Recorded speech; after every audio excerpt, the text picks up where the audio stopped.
Welcome everybody to the Coffin Crypt Social Club. That's our bar. Take a look at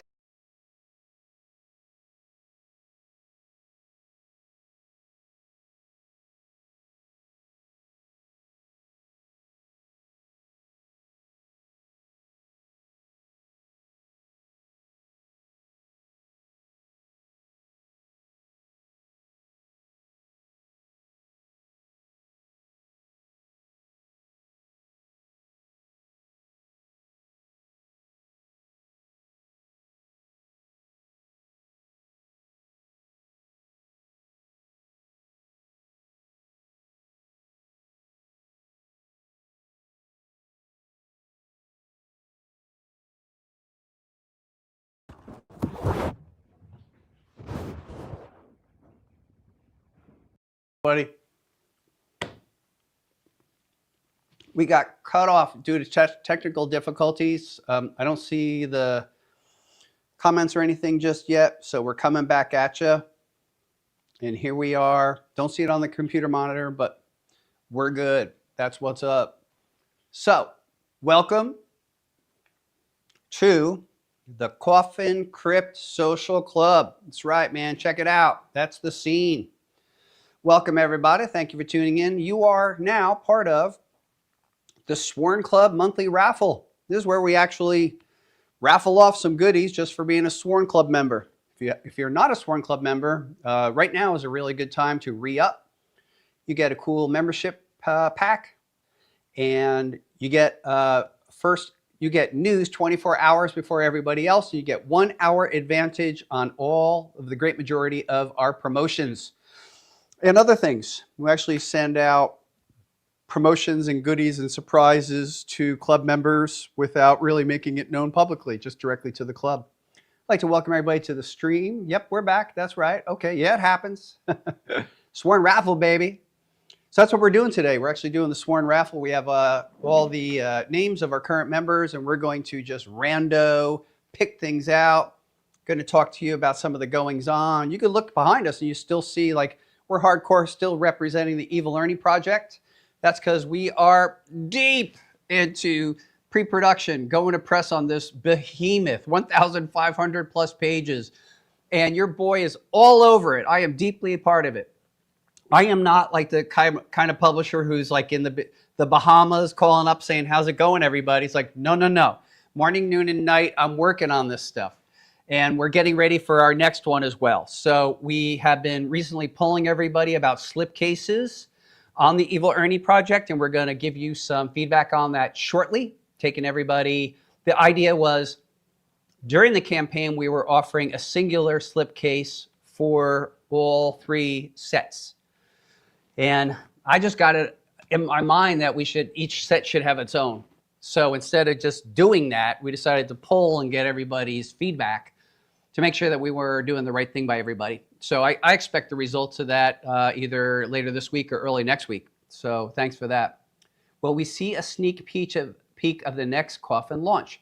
Peter Calderone, yes, you will. So we are going to do a sneak peek of Lady Death Ragnarok Rising next week. That'll be 3 weeks till we launch, and you're going to start getting the sneak peeks. We're going to roll out the whole deal, and this is a very fun storyline. If you're following Lady Death and reading Lady Death, you realize that she's jumping from realm to realm. I don't think she's in control of the jumps. That's an interesting question and a story to explore, but Ragnarok Rising is going to find her living in a culture of Vikings. And she'll actually have already been living there for about a decade when we meet up with her in the story. So expect the unexpected. Now, I work with Mike McLean on this story, but I'm really giving Mike the credit for really taking this thing as his own and really ratcheting up the excitement on this particular storyline. It's rad. So hope you enjoy it when we start showing you the art. We did tease the main premiere edition and more to come. All right, so let's give away our first. And you're playing for these books. This one, this cool Lady Gunfighter rookie, that might be her first cover, perhaps. and this Hell Witch by Ryan Kincaid, and starting with this cool Ebass Naughty. If you don't like Naughty and this ships to you, that's life. You're getting it. All right, here we go. I'm going to pick. And let's see here. We have, I know this person well. Arizona's own Kristen C. Kristen C., these goodies are coming for you. Well, also, in a recent stream, we just started talking about San Diego Comic-Con. So let me show you broadly some of the editions that we're offering. Frank Cho, Dan Panosian, John Chang. Okay, got it. John Chang. Absolutely Death. Homage by Stephen Butler and Dan Feldmeyer. Monty Moore, there's the Naughty. Ezekiel Dominguez coloring. Philip Tan. Come on. And Souza Micah. These are some of your exclusives for San Diego Comic-Con. Spread the word. Yeah, you can tell by kind of the likes and comments, people are bugging out on the absolute homage. Some people like them, some people hate them. C'est la vie, that's what's up. It happens. All right, let's get into it. Let's get into the next, pick the next. Also let you know too, well, I'll tell you in a sec here. We have a family here. So this is William and Christy L. So you're about to get this stuff. So you got this cool Jesse Hernandez La Muerta, Ali Garza, Lady Satanas, and Anthony Spay, Lady Death. Those are coming for you. Now, if you zoom out again, you'll notice that we are hard at work here at the Coffin Clubhouse. You don't know it yet, but we actually have rechristened it and it has an actual name and has an actual sign out front. Maybe in a future stream we'll show you. Jordan Arbus, did you see that sign? Okay, it's there. It's rad. But yeah, we're hard at work decorating. We have announced the Black Gala coming up in the fall. Tickets on sale. This is a free public event, actually, so come on out wherever you're at. Sora Sung, Dawn McTagg have collabed on a cover. We're doing different versions of it. Beautiful work, of course, by the two. Project manager is Dawn McTagg. Probably some other surprises, as you can imagine. But come on out for that. And I would say, I think the Black Gala is going to wind up being more or less the official, for real, grand opening of our new building. We're very, very busy this year, and the build-outs for our new museum archive are about complete. There's still like a couple of lighting topics that we're sorting out, and there's more decor to do, but you get a little sense of where we're going. Here, let me get rid of the glare. Here, also be working on the back. If you see out, the back of this place is crazy because it's like a real backyard that includes a pool with a waterfall. I haven't gone in the pool yet. Jordan A., have you gone in the pool yet? Not yet. So, I mean, it's hot out here in Arizona. I think it's like 113 today, so it'd be good for that. I do notice the birds. And then I guess, we're starting to get the wildlife back here. Like beyond our fence, we have coyote packs and javelina, but during the time Coffin Comics was on holiday, we had a rattlesnake in the back. We did have a rattlesnake in the back, but it happens. We're in Arizona. That's what's up. Let's see here. When is the next Beer with Brian? Peter, I got to tell you, it's happening now. It's happening. So as soon as I stop rambling, we're going to get into it. So that's a little bit about what's going on there. I'd also like to let you know that the next Kickstarter collaboration between Coffin and Dynamite is going to be Purgatory Chastity. And that's going to be offered beginning in early September. We originally discussed Lady Death, but it is a schedule conflict with a lot of things that we have coming out. So we're moving the Lady Death one to about April of next year. But let's get into it. Purgatory and Chastity. Turns out Purgatory is 2 volumes, Chastity is 1 volume. But we're going to have a lot of the goodies that you saw in the Ernie program, things like prints, patch sets, other goodies. So stay tuned for that one. It's coming. It's coming right around the bend. I have worked on all the covers with Mike Flippin, original graphic designer for Chaos Comics, and those are in Dynamite's hands. We'll have our weekly meeting with Dynamite tomorrow where we kind of figure it all out, and I think we have a couple other cool surprises related to the classic era of Chaos Comics coming up. It is Evil Ernie's 35th anniversary, so I want to do a little something to commemorate that. December of this year is the 35th anniversary of the release of Evil Ernie #1. We want to do something to kind of, I don't know, bookmark that fabulous time. Let's see here. Purgatory Can't Wait, Purgatory and Chastity, in hardcover is a dream come true. It really is. It's wonderful.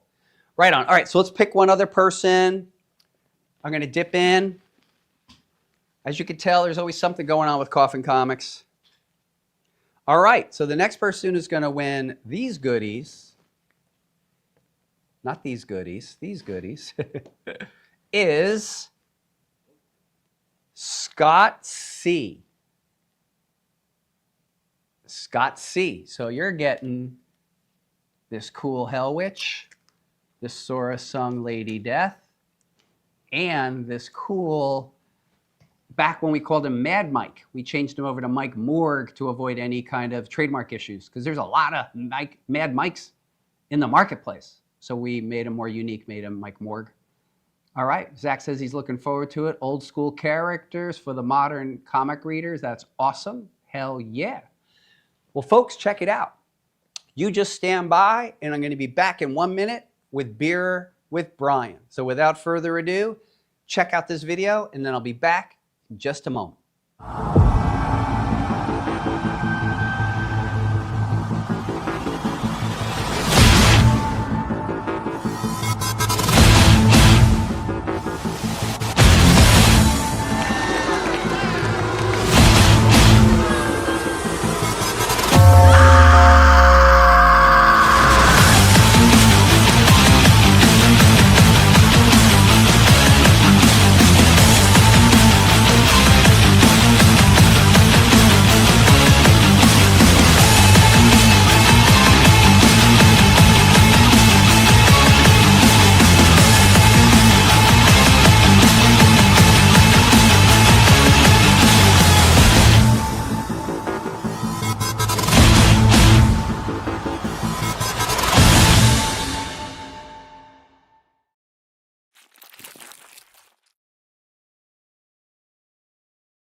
Welcome back, everybody. Here we are, the Beer with Brian. Here's my pal, Skinny.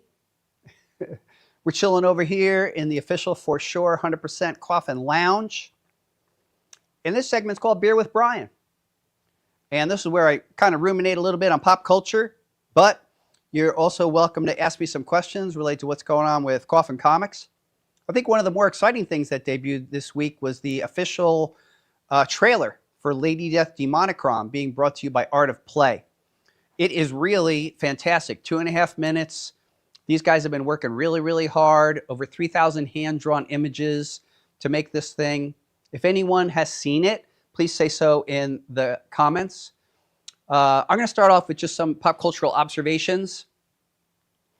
And real quick, some stuff I've been watching. So Francisca and I went and saw Steven Spielberg's Disclosure Day. I enjoyed it. It seems to be divisive for people online about it, whether they liked it or not. I liked it very much, just fine. One observation I had is that the actor Emily Blunt was like a completely different person in that movie, like down to her genetics. It was just a role I've never seen her play before. How she spoke, how she moved, how she behaved, it was just super different. Been a big fan of her as an actor for a really long time. A great series she was in, which I highly encourage people to hunt down, is a BBC 6-part series called The English. It is a Western, and it's fantastic. Also, in more non-genre fare, Francisca and I watched the 5th season of The Bear. That wraps up the series. 5 seasons on FX. We love The Bear. What can I tell you? I was raised in a family that worked in kitchens. My dad was a chef, and I get a sense of what that world is about, the intensity, how demanding it is, how exacting it is. And it was delightful. I'd have to put The Bear up in like top 25 series of all time. Now, more in what you'd expect me to watch, the 4th season of Dark Winds from AMC premiered on Netflix. And these are I think it's 8-part series for each season. And the premise is sort of simple. It's a detective story. And it's set in the Navajo Indian Reservation in the mid-70s. So they're usually taking a look at a crime that happens on the res, and it's about all the various characters that are involved. There is a slight supernatural element to it, and this show is just a delight. I could watch it all day and night. I wish there's 100 seasons. So if you haven't seen it, it is on Netflix. 4 seasons available. Gets my highest possible recommendation. Love it. I saw a movie that I really liked over the vacation, and I saw it on Amazon Prime, and I think it is an Amazon movie, and it's called Only. So it's a dystopian story. It's about a comet that passes over and releases ash, and it kills off over time the great majority of the female population on Earth. And it's told through the point of view of a particular couple. And it stars the actress Frida Pinto, who if I recall correctly, was in Slumdog Millionaire. And I liked it a lot. So I highly recommend it if you like kind of end of the world stories. That's my favorite genre. So I loved it and really, really liked it. Now I loved it, but that doesn't mean that it's a happy ending or a happy story. Because, let's be honest, it's about the death of 50% of our population. And it kind of infers that, when women go extinct, we go extinct. But it was just a really well done, well-crafted film. Probably not a big budget, but I really liked it. So those are some of my recent pop cultural observations. Let's spend the next couple of minutes talking to you about some of your questions. So I can't see all those. So let's see here. Wanted to ask, how was your time off? Did you travel or stay home? Well, Peter, our original intention for the time off was Francisca and I were going to travel to California and travel up Highway 1 between Santa Barbara and San Francisco, and then jet over to Yosemite. However, with the illness of our pet Ember, we were sort of unsure how long we'd be keeping an eye on her, so actually canceled the trip. So our trip wound up being a staycation, which was equally fine. We have a very nice house. We were able to kind of go into the pool and really did a pretty good job of just turning off, like not answering emails and just chilling like a villain, watching a lot of TV. I think what helped me do that was, candidly, I banged up my left calf so radically that I had to sit down for 3 days. I was doing this kind of exotic stretch, like I was in a low squat position, and then I was doing calf raises. And I think I snapped something. So yeah, I had to sit down for a couple days. So that wound up being great too. So thank you for asking. I see Matt saying Dark Winds is so good. Got to start the new season. The new season's the best season. And Zach says, love me some Dark Winds. That looks good. I can't wait for that show. Mario Bucks. Let's see. I saw the trailer for the Lady Death game. Looks awesome. All right, super cool. So I don't know if there's any other questions. I'm happy to answer them. I think Jordan A might have some. Have you heard anything about the movie Obsession? So Jordan A is asking me if I heard anything about the movie Obsession, and he's also probably asking about Backrooms. So I'm aware of both films, but I haven't seen them. So I think I will be likely to see them shortly, maybe when they're on in demand. But I will say that this Friday is the release of Evil Dead Burn. And I am seeing it on Friday, and anything Evil Dead is a national holiday for me. So I'm very, very excited about that. But I'm also equally excited by these other ones you're talking about. I know enough about them that I don't want to know anymore. And obviously, I know of their success and how it's really changing up the game right now. And all that is very, very exciting. So I can't wait to see them for myself. Yeah, eventually, I'll try to see any horror film that's of a good quality, and sometimes not a good quality, I'll want to see it. So whether I see it in the theater or eventually see it at home, I'm going to see it. You said that Day of the Dead is like your favorite horror. Well, my favorite horror film is Night of the Living Dead, the original released in 1968.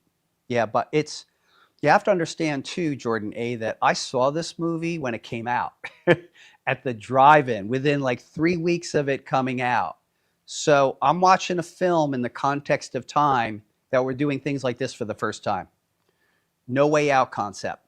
People, they're locked into a place and they're not getting out. Monsters that look like your neighbor.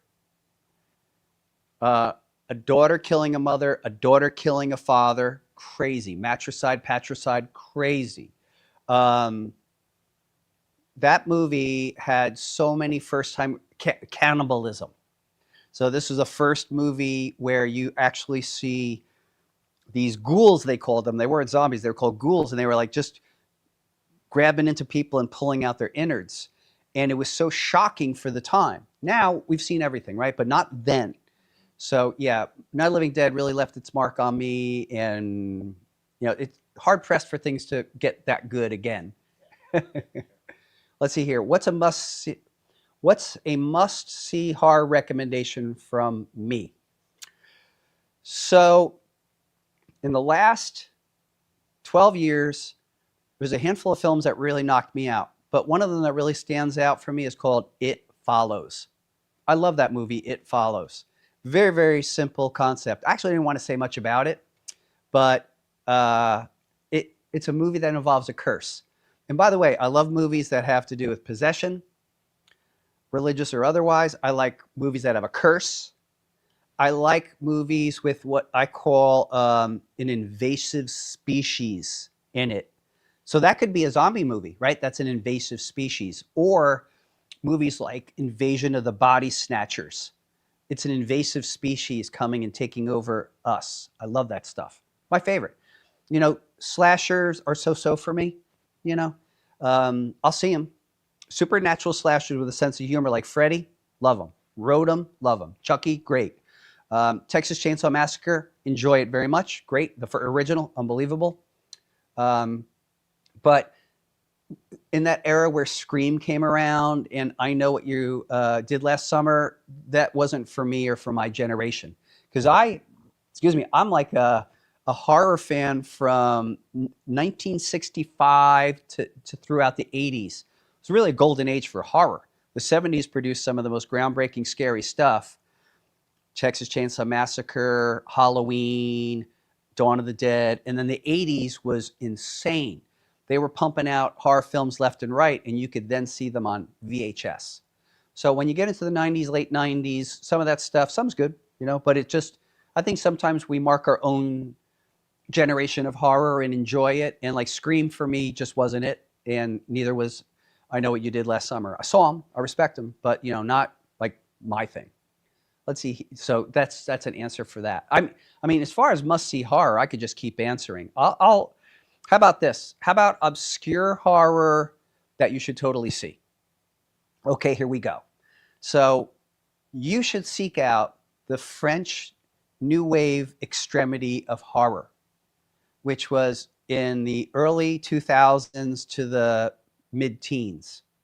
The movies that I'm recommending, which are not easy to watch, would include High Tension, Inside, Martyrs, one other one I really like that I'm forgetting,